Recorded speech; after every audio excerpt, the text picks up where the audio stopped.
Are you drinking enough water? And why water source matters. Our body can last weeks without food, but only days without water.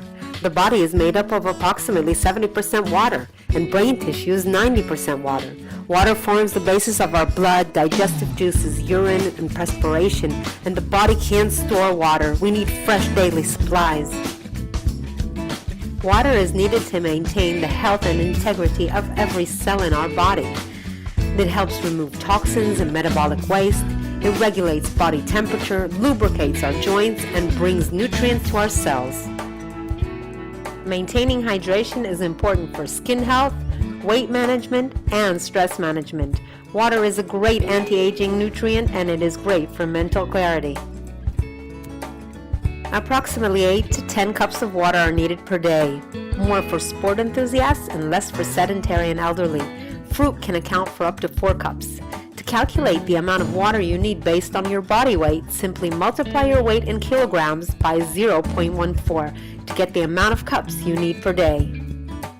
Caffeine and alcohol increase the loss of body water through urine.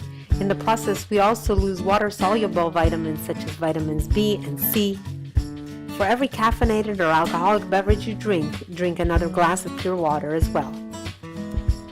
On the other hand, not all water is good for you, and water source should not be taken lightly.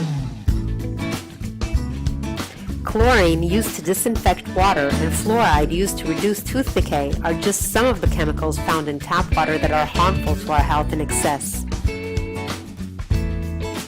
You may want to use a home water filter to ensure that you have easy access to clean water daily.